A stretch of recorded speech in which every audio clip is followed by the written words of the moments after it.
الزمالك بينقط والاهلي هيزقطط. اخر زلطات. اخر زقططه والله.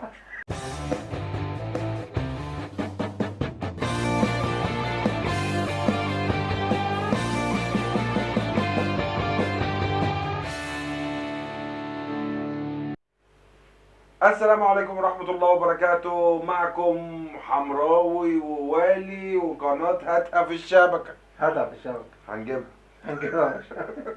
هي جت في الشبكه. هي جت في الشبكة خالص.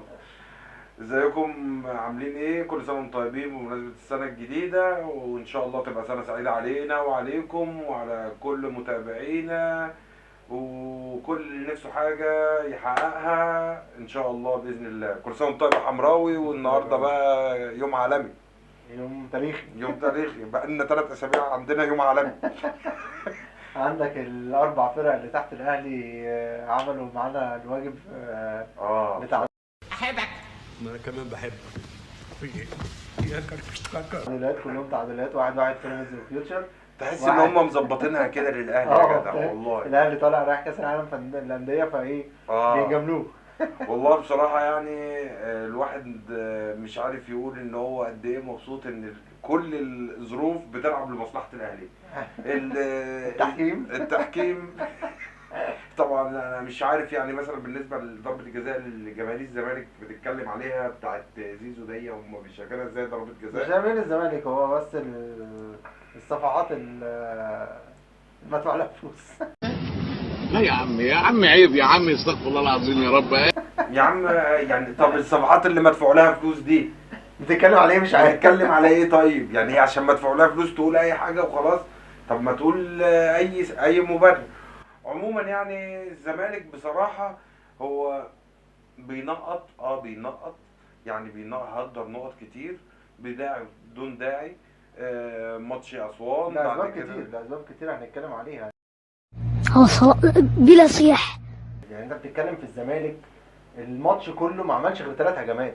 الزمالك حرفيا على راح فكرة مش وحش. الجون 3 هجمات. الزمالك مش إمام وحش بس عاشور. امبارح على فكره، مش وحش بس. لا هو بقاله كام، يعني انا بتكلم على امبارح، الناس زعلانه قوي واصل التحكيم واصل مش عارف ايه. يا جماعه الزمالك ما راحش غير 3 مرات، 3. امام عاشور ودونجا والكره بتاعت مصطفى شلبي، بس وعلى فكره الاتحاد لو كان عنده فينيشر كان خلص خلص. الماتش. بالظبط. كان خلص الماتش يعني، والاتحاد كان كسب. عموما احنا برضو مش طبعا زي ما يعني احنا مش بنتحامل على حد، ما احنا من مصلحتنا ان كل الانديه تبقى كويسه ونشوف كرة كويسه تفيد منتخب مصر وتفيدنا احنا كجماهير بس هي احنا عايزين نطور الكره المصريه بالظبط. يعني عايزين نبقى نوصل تطوير جاهز، عايزين نخلص من اللي كنا بيحصل من المشاكل، فبنحاول على قد ما نقدر ان احنا نلم المشاكل اللي موجوده في الدوري، نبدا نتكلم فيها، يمكن يبقى في تغيير ونواكب اللي بيحصل حوالينا. يعني كنا زمان والله العظيم، يعني كنا زمان نقول ايه؟ شوفوا اوروبا بتعمل ايه، شوفوا اوروبا الكرة في اوروبا عامله ازاي.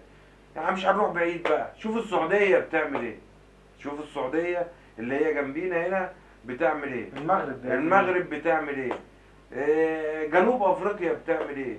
يعني اتعلموا. لازم يبقى في تطوير للكره المصريه. برضو في كارثه بقى في الكره المصريه حصلت، اللي هي بتاعت ماتش بيراميدز والفيوتشر. بصراحه لامتى التحكيم هيفضل كده؟ اسكت اسكت اسكت اسكت، انا بقول لك يعني هنعمل اكتر، مش هينفع اللي بيحصل، يعني مش طبيعي، يعني غلطات ما ينفعش تتعمل. محمد معروف عمل لقطة مفيش حكم درجة رابعة يعملها. طبعا طرد عبد الله السعيد. هو اتطرد اصلا يا حمراوي؟ ما هي دي بقى المشكلة. طرد عبد الله السعيد وشاور باستكمال اللعب، وعبد الله السعيد لسه في الملعب واللعب، وفعلا رمية التماس كانت رمية تماس لفيوتشر. لعبوا رمية التماس وكل اللعبة كانت عند الحكم، وكان حاجة اخر زقططة. شبح. هو عبد الله السعيد شبح. طبعا مصطفى فتحي راح مطلع الكرة، راح موقف اللعب تاني، وبدأ بقى يفتكر ان هو كان مطلع عبد الله السعيد، وراح مطلعه، استنى لغايه ما يطلع. بس طبعا مصيبه تحكيميه، الكره دي لو كانت جت جون كانت هتبقى مصايب للركب. كان ممكن الماتش كله يتلغي، كان ممكن يحصل اعاده للماتش. اللي حصل النهارده مش طبيعي. يا عم والله بص يا احمد، يعني احنا عندنا الحكام ده مشكله ازليه. ازاي بقى؟ مشكله ازليه والله. لا بس لازم تتحل. والله لازم. مش هي المشكله الوحيده اللي لازم تتحل، لا ده في مشاكل كتير لازم تتحل. بس اللي حصل النهارده ده يعني يعني يدل على ان احنا ما عندناش كوره، للاسف. يعني ما عندناش وعي كروي، ما فيش اي حاجه. يعني انت ازاي بتسمح للكره تلعب وانت طارد لعيب ولازم يخرج هو وده كان خارج، قانون؟ ما هي مشكله الحكم ان هو الغلطه الاكبر ان هو كان خارج عن شعوره. الحكم كان عمال يتنرفز على كل الناس. طب هو كان وما ينفعش، ده مش ما ينفعش في التحكيم. ما ينفعش يبقى انا كحكم بخرج عن شعوري وبعمل كده. انا عندي انذار وعندي طرد وعندي صفاره، هو ده اللي عندي ان انا اعمل بيه. بالظبط. لكن ان انا اقعد انفعل انت كده بتطلع نفسك من الماتش. والله بص، مشكله الحكام دي مش هتنتهي وهنفضل نتكلم عليها. ان شاء الله تنتهي معانا ان شاء الله. احنا اصلا هدفنا من البرنامج ان احنا نطور الكرة المصرية، وان احنا يبقى في حل جذري لكل حاجة بتحصل في الكرة المصرية. فان شاء الله يبقى نبقى سبب من اسباب ان شاء الله في تطوير الكرة المصرية باذن الله. ان شاء الله طبعا بدعمهم ان شاء الله يدعمونا. مساعدتهم مش معانا. هتدعمونا ولا ايه؟ اعمل حاجة. يدعمونا ان شاء الله. ان شاء الله هتدعمونا. بالظبط. ده هدفنا من البرنامج ان شاء الله، ان احنا هنتكلم على اللي بيحصل في الدوري المصري.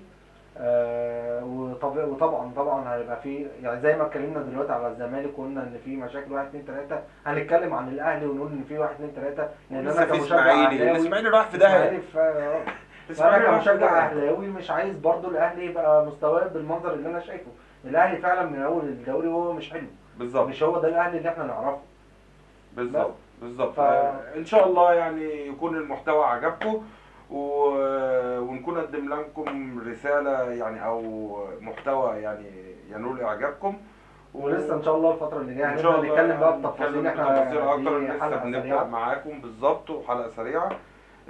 مع الايام هنبدا يعني نفرش معاكم بقى شويه حاجات كده، عشان احنا هدفنا فعلا مش ان الاهلي يكسب او يخسر، هي دي الكوره بس، او الزمالك يكسب او يخسر فهي دي الكوره بس. هدفنا ان احنا يبقى فعلا عندنا كوره. بالظبط. والسلام عليكم.